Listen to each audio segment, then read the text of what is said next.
ব্যাটও নেবো, বলও করব, 26-এ উইকেট ফেলবো। খেটে খাওয়া মানুষের লাল ঝান্ডা লড়াই হচ্ছে, পেটের লড়াই, শিক্ষার লড়াই, স্বাস্থ্যর লড়াই, বাসস্থানের লড়াই। শোনো, বিজেপি একটা হচ্ছে সম্প্রদায়ের লড়াই করছে ধর্ম নিয়ে। ও লড়াইটা কে শুনবে? ধর্মটা পড়ে না খায় না মাথায় নেয়, এটা কেউ জানে না। যিনি বলেছেন উইকেট ফেলে দেবো, হ্যাঁ, এই মুহূর্তে তিনি এই বক্তব্য দিয়ে ব্রিগেডের মাঠকে কার্যত গরম করে দিয়েছেন। আপনাকে স্বাগত জানাই। শাসক দলের কথায় বারবার, তৃণমূলের কথায় শোনা যায় খেলা হবে, নানা রকম কথা বলেন। এই যে উইকেট ফেলে দেবো, কোথা থেকে এলো আপনার এই কথাটা মাথায়? ওরা তো খেলাটা শুরু করেছে, এইবার আমরাও খেলতে রাজি আছি।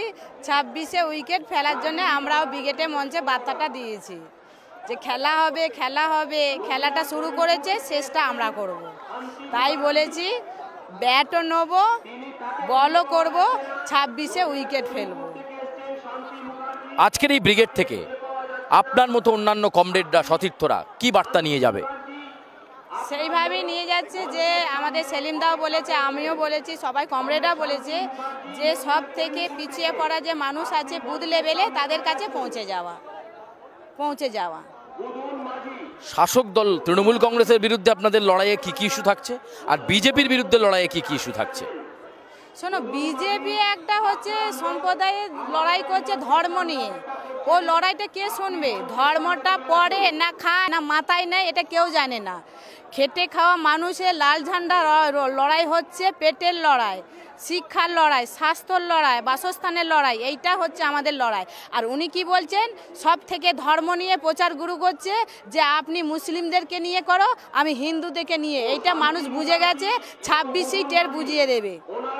আপনার কাছে আরেকটা প্রশ্ন, যে এই যে শাসক দল তৃণমূল কংগ্রেস, আপনি লক্ষ্মীর ভাণ্ডারের কথা উল্লেখ করলেন, এর বিকল্প হিসাবে আপনারা খেটে খাওয়া মানুষের কাছে বিকল্প হিসাবে কি বার্তা দিচ্ছেন? কারণ মানুষের তো টাকা দরকার। হচ্ছে লক্ষ্মী ভাণ্ডারটা যেটা শুরু করেছে, লক্ষ্মীদের নিরাপত্তা নেই। 1000 টাকা দিয়ে লক্ষ্মী ভাণ্ডার চলে না, মায়েদের সংসার চলে না। তাই এখানে আমি বলতে পারিনি, আমি আপনাদের সামনে বলছি, সেই লক্ষ্মী 1000 টাকাতে 5000 টাকা করতে রাজি আছে। একটা 5000 টাকা হলে একটা জিনিসপাতির যা দাম হচ্ছে, গ্যাসের যা দাম, তা 50 টাকা বেড়ে 1000 টাকা হয়েছে। 1000 টাকা দিয়ে একটা লক্ষ্মী ভাণ্ডার দিয়ে মানুষের খেটে খাওয়া মানুষ সংসার চলবে না। যা ওষুধের দাম, যা মূল্যবৃদ্ধির দাম, এটা চলতে পারে না। আমাদের দাবি আছে 5000 টাকা পেনশনের মতন চালু করবে, লক্ষ্মী ভাণ্ডারটাকে তুলতে হবে। যে লক্ষ্মী ইয়েতে নিরাপত্তা নেই, শুধু লক্ষ্মীকে টেনে লাভ নেই। আপনার কাছে শেষ প্রশ্ন, এই যে ব্রিগেডে এত লোক হলো, এত মানুষ হলো, ভোট বাক্সের প্রতিফলন হবে?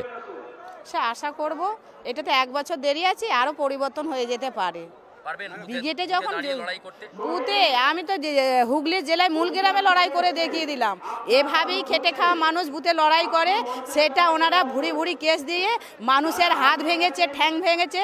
মানুষের মধ্যে একটা ভয়ভীতি আছে, সেই ভয়টা জয় করে আমরা মানুষ, খেটে খাওয়া মানুষ সামনে এসেছে। একেবারে আমরা কথা বলছিলাম বন্যা টুডুর সঙ্গে, এবং তিনি জানাচ্ছেন যে ব্যাটও আছে, বলও আছে, সব রেডি আছে, উইকেট এবার পড়বে। বুথে পাল্টা প্রতিরোধ করুন, ঠিক এভাবেই উঠে আসা লড়াকু শ্রেণী থেকে বন্যা টুডু ব্রিগেডের সমাবেশে উজ্জীবিত করলেন কমরেডদের। তার কথা শুনে মহিলারা কি আলাদা ভোকাল টনিক পেলেন? আলাদা ভোকাল টনিক পেয়ে তারা কি লড়াইয়ে নামার জন্য প্রস্তুতি নিলেন? বলে দেবে সময়। ক্যামেরায় বিনয়ের সঙ্গে সুচারু, আর প্লাস নিউজ, কলকাতা।